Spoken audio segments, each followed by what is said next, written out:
Olá, amiga concurseira, amigo concurseiro, você que está se preparando para o concurso da Polícia Militar do Estado do Pará, futuro policial militar do Estado do Pará. Aqui é o professor Cleverton Cunha, na loja do concurseiro, no nosso canal, para trazer para ti algumas dicas de direito administrativo, que vão ser aqui muito úteis na tua preparação. Vamos corrigir umas questões e vamos falar sobre a matéria, falar sobre o assunto dentro dessas questões, certinho?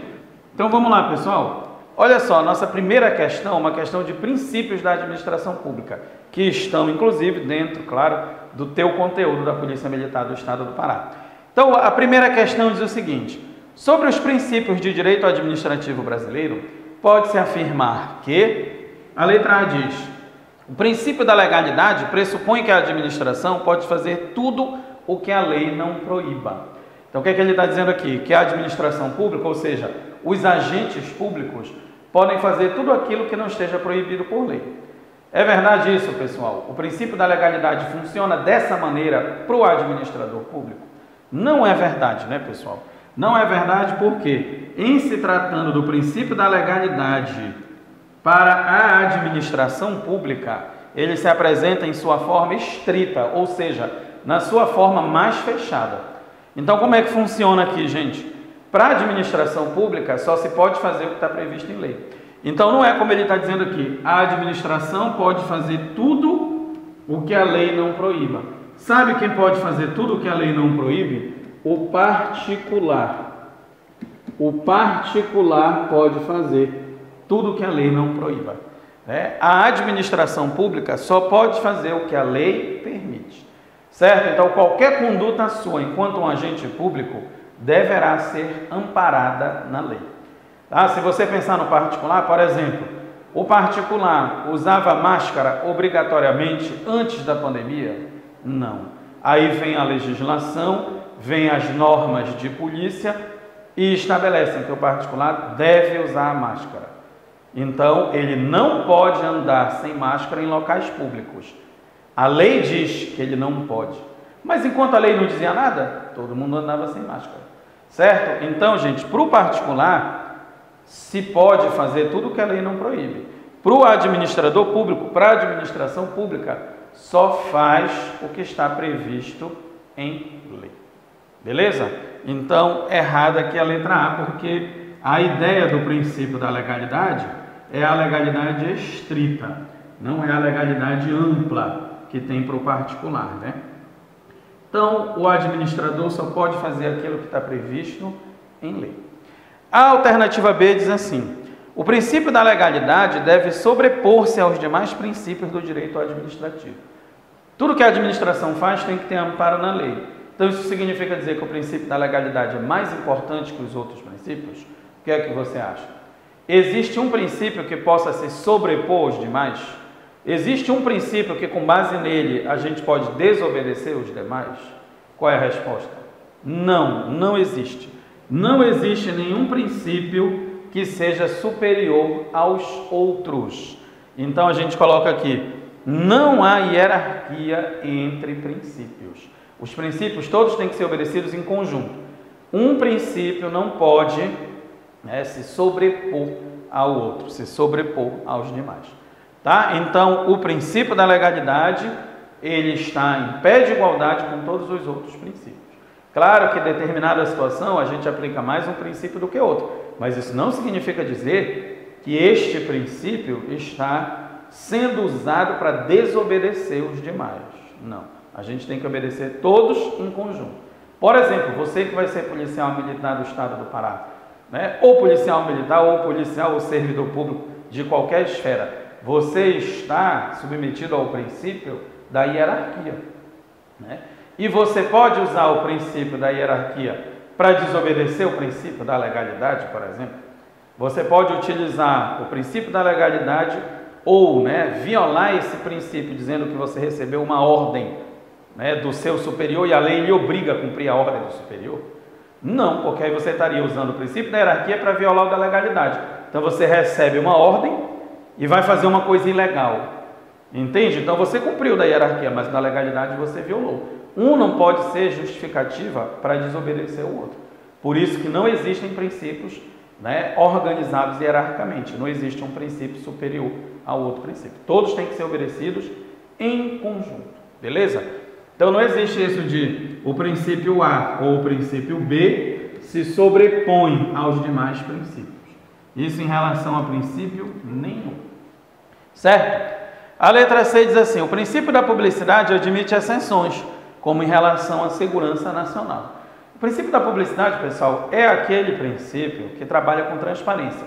É aquele princípio que procura tornar transparentes todas as ações, né, da administração pública. Ou seja, a administração pública, ela deve informar, manter acessíveis as informações que são de interesse público, como, por exemplo, o uso do dinheiro público, os gastos públicos. É preciso prestar contas, né, com a sociedade. Então, a publicidade serve para isso, para prestação de contas, para trazer o respeito ao direito à informação, que é um direito de todos nós, para tornar as relações da administração transparentes, né?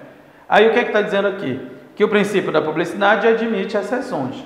Existem coisas dentro da administração pública que são sigilosas? O que é que você acha? Existem sigilos na administração pública? Existem, né, pessoal? A gente sempre vê aí, inclusive, certos gastos do governo que são colocados como sigilosos, né? Certas reuniões governamentais que são registradas, mas que não são liberadas para a coletividade, porque tratam de assuntos que são assuntos de segurança nacional, de segurança do Estado, né? Então, a gente tem sim algumas ações da administração pública que ficam resguardadas sob sigilo. A própria Constituição diz, lá no artigo 5º, que todos nós temos o direito à informação daqueles assuntos que são de interesse da coletividade, né? Mas ressalva-se aqueles que estão ligados ao interesse público, à segurança da sociedade e do Estado. Tá? Então, se a gente pensar no trabalho da polícia, um outro exemplo de sigilo, a Polícia Civil está investigando um crime.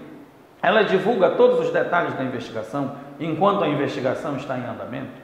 Não, né, pessoal? A Polícia Civil não vai dar uma imprensa lá, uma coletiva de imprensa, chegar lá e dizer para todo mundo: olha, gente, é o seguinte, né, nós estamos aqui investigando esse crime e temos como suspeito fulana, cicrano e o beltrano. Pronto, os três já vão desaparecer, já vão destruir prova. Isso prejudica a investigação. Então, existem coisas que precisam, sim, ser mantidas em sigilo. Tá? Então, gente, existem exceções ao princípio da publicidade, como, por exemplo, em relação à segurança nacional. Né? Então, o presidente da República se reúne com os ministros para discutir um assunto de relações internacionais, né? Para discutir como fazer um acordo comercial com outro país. O teor, o conteúdo dessa reunião permanece sigiloso, porque ali podem ser ditas coisas que são de interesse exclusivo do Brasil e que a outra parte não pode tomar conhecimento, sob pena de prejudicar o Brasil. Então, existem coisas que devem ser mantidas em sigilo, né? E um dos exemplos de exceção da publicidade é a segurança nacional. Certo? Então, certinho aqui a letra C. E a letra D diz assim: o princípio da eficiência resguarda o direito do cidadão de ter acesso às informações de interesse público. A gente acabou de dizer, gente, qual é o princípio que resguarda o direito à informação, qual é o princípio que busca, né, trazer, estabelecer transparência nas relações administrativas. É o princípio da eficiência? Não, é o princípio da publicidade. Então, o princípio da eficiência, ele tem outros objetivos, ele tem outras aplicações. O princípio da eficiência é aquele princípio que determina que o administrador público, o agente público, ele deve agir com presteza, que é agilidade, qualidade no trabalho, que ele tem que ter produtividade, rendimento, né? Tanto o agente público quanto a estrutura da administração devem ser eficientes. Não adianta nada eu treinar o cara para ser um mega agente público, todos os cursos possíveis, se ele não tem um instrumental para ele fazer o trabalho. Então, é um princípio, né, de mão dupla. Tanto ele serve para o agente, para a pessoa física que vai executar a tarefa, quanto ele serve para a estrutura da administração pública em si. Tá? Então, aqui não seria o princípio da publicidade, seria o princípio da eficiência. Né? Beleza? Ok? Tranquilidade? Então, vamos adiante aqui para a nossa segunda questão. Tranquilo? A segunda questão diz: sobre o poder de polícia, assinale a alternativa correta. A letra A diz: A polícia judiciária atua sobre as atividades dos indivíduos, enquanto a polícia administrativa direciona-se ao indivíduo em si, a quem se atribui o cometimento de um ilícito penal. Então, olha o que ele está dizendo aqui, que a polícia judiciária atua sobre atividades e que a polícia administrativa atua sobre o indivíduo em si. Né? Gente, primeiro, né, a gente tem sempre que deixar claro que existem duas vertentes do poder de polícia. Né? Existem duas áreas do poder de polícia. A polícia administrativa, que é aquela polícia que a gente vê na Guarda Municipal, na Receita Federal, na Secretaria de Economia, na Polícia Militar, né, na maioria das vezes, que a gente vê aí o pessoal da Vigilância Sanitária, né, e existe a Polícia Judiciária, que é aquela polícia de investigação criminal. Quem é que investiga crime? Quem é que processa, né, a investigação? Quem é que conduz o inquérito policial? Não é a Polícia Civil e a Polícia Federal? Pois é, então olha só, pensa comigo. Fiscal da Vigilância Sanitária está chegando, né, vai se dirigir lá a um estabelecimento comercial qualquer, lá um restaurante da rede Comeu Morreu, né? Chegou lá, viu um monte de irregularidades, né? Chegou lá e verificou, né, um monte de produto vencido, a água do suco que o indivíduo usava era água que ele aparava da chuva, né? Só fazia dar uma coada, pelo menos dava uma coada, né? E fazia o suco ali para servir para a clientela, por isso que o suco era especial, água da chuva. Então o fiscal da Vigilância Sanitária chegou lá, viu todas as irregularidades, o que é que ele faz? Aplica uma multa para o dono do estabelecimento e interdita o estabelecimento. Em casos mais graves, a gente pode até cassar a licença desse estabelecimento, proibindo o estabelecimento de funcionar. Mas olha só, o cara pagou multa, a atividade dele foi interditada, ele, né, a atividade econômica dele foi quem sofreu diretamente. Né? Ele, claro, também, mas foi a atividade que foi paralisada. Ele foi preso pelo fiscal da Vigilância Sanitária? Não.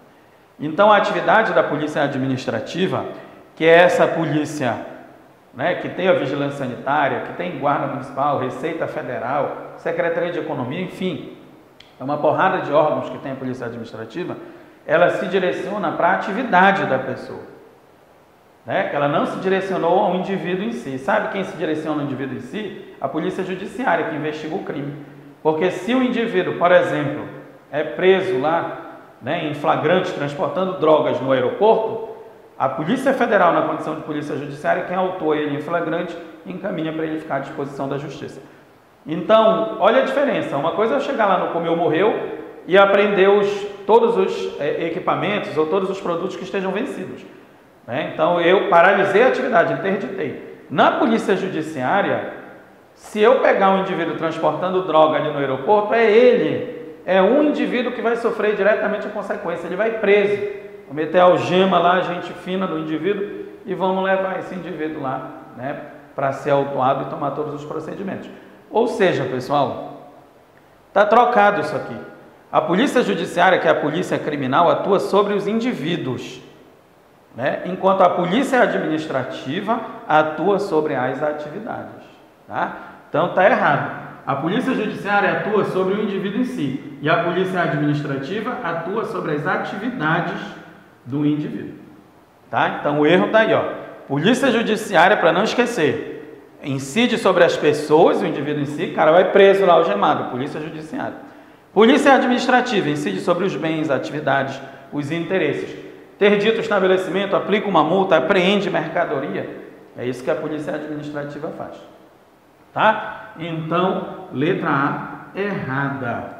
Certo? Só lembrar sempre, gente, polícia administrativa é a polícia em cima das atividades, dos interesses, e a judiciária em cima do próprio indivíduo. É aquela que leva o indivíduo preso, né? É a polícia judiciária.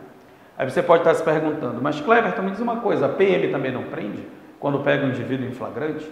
Mas não é a polícia militar quem vai autuar um indivíduo em flagrante, quem vai fazer o inquérito daquela situação. Né? A polícia militar encaminha para a polícia civil. Por isso que na maioria dos casos a polícia militar trabalha com polícia administrativa. Certo? Aí vamos lá para a letra B, que diz assim: nos termos do Código Tributário Nacional, considera-se poder de polícia a atividade da administração pública que, limitando ou disciplinando um direito, interesse ou liberdade, regula a prática de um ato ou abstenção de um fato em razão do interesse público. Olha o que ele está dizendo aqui. Que o poder de polícia, né, é a atividade administrativa que limita ou disciplina os direitos, os interesses, as liberdades e regula as práticas e as abstenções, ou seja, limita os nossos direitos, a nossa liberdade e regula, cria regras para como a gente vai agir ou às vezes como a gente não vai agir, que é a abstenção, né? Como não agir, certo? Então, o poder de polícia é essa atividade administrativa que limita a nossa vida, por exemplo, quando a gente quer dirigir e precisa, primeiro de tudo, passar por uma aula, né, de autoescola e precisa ter uma licença, precisa ter uma carteira de habilitação. Isso é o poder de polícia. É o poder de polícia que limita a minha atividade profissional, por exemplo. Se eu quero ser advogado, eu tenho primeiro que fazer a faculdade de Direito, obviamente, e depois passar no exame de ordem. Isso é o poder de polícia limitando a minha atividade. Quer ser advogado? Beleza, mas eu preciso que tu te registres aqui na ordem e que tu depois tenhas uma licença para exercer a advocacia. Tá, gente? Então é assim que funciona. O poder de polícia é uma atividade administrativa que limita as nossas ações no cotidiano. Tudo isso em nome do quê? Em razão do interesse público. Né? Porque eu vou dirigir. Por que eu tenho que ter habilitação? Porque a administração pública quer saber se você conhece as leis, se você sabe, né, manusear o veículo, se você tem condições psicológicas e de saúde para manusear o veículo, né? Tudo isso é em razão do interesse público, é para proteger a coletividade. Essa é a ideia da polícia, do poder de polícia, né? Proteger a sociedade, proteger a coletividade. Então, gente, nos termos do Código Tributário Nacional, perfeito, letra B de bola. É exatamente isso que está escrito lá no artigo 78 do CTN, né, do Código Tributário Nacional. Nem coloquei aqui o artigo porque copiou e colou essa questão. O elaborador da prova copiou e colou o conceito lá. Certo? Então, nos termos do Código Tributário Nacional, o poder de polícia é essa atividade da administração que limita, que disciplina, né, que organiza as nossas atividades do cotidiano. Certo? Para evitar que o interesse público seja prejudicado. Então, certinho a letra B de bola. Tranquilo? Aí a letra C diz assim: só existe poder de polícia em relação a atos ilícitos penais. A gente viu agora há pouco, né? Falando a respeito de carteira de habilitação, falando a respeito de restaurante, comeu, morreu, né? Só tem a polícia, o poder de polícia trabalhando na área criminal? Não, pessoal, porque o poder de polícia que trabalha na área criminal, que investiga os atos ilícitos penais, é a polícia judiciária, né?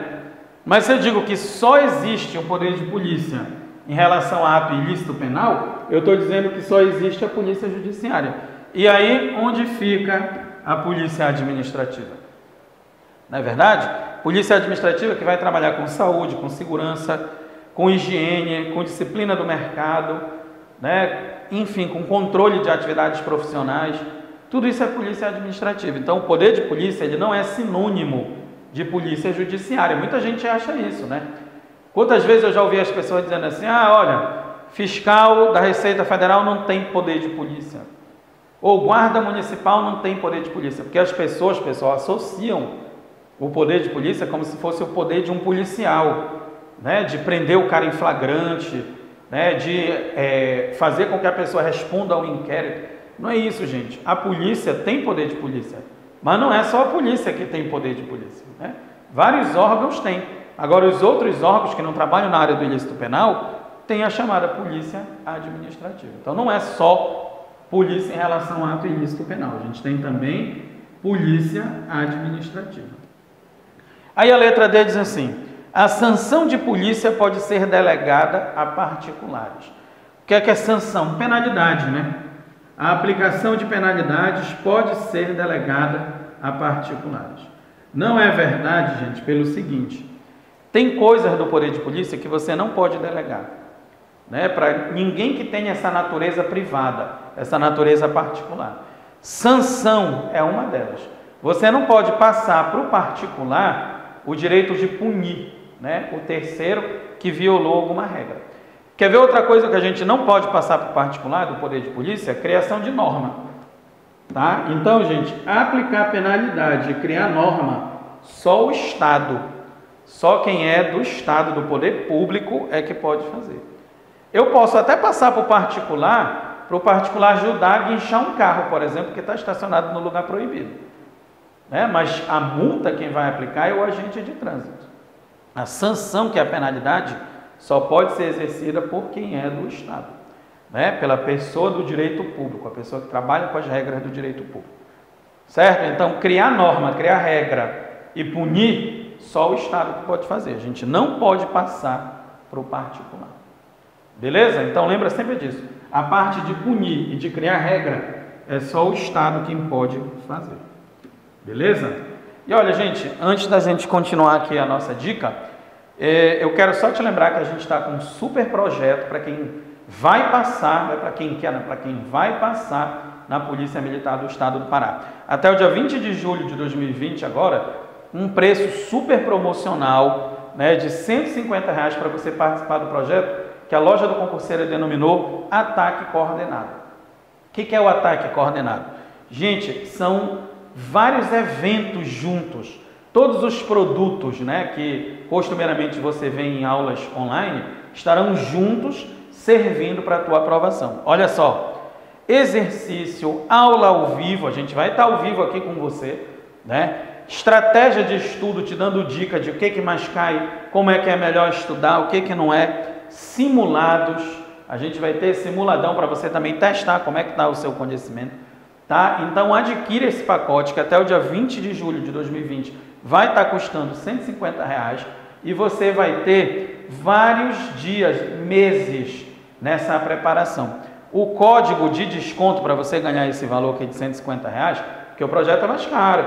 Esse projeto, gente, ele envolve aula ao vivo, ele envolve tirar dúvida, a gente vai estar aqui, né, para tirar dúvidas de você ao vivo e etc, entendeu? Ele envolve material em PDF, tá? Você vai receber o material com exercícios. São exercícios, comentários, estratégias. É um mega projeto para você, que você não pode ficar de fora. Se você ficar de fora, o seu concorrente não vai ficar, né? Então, usa esse código lá na loja do concurseiro, o código é ATAQUE.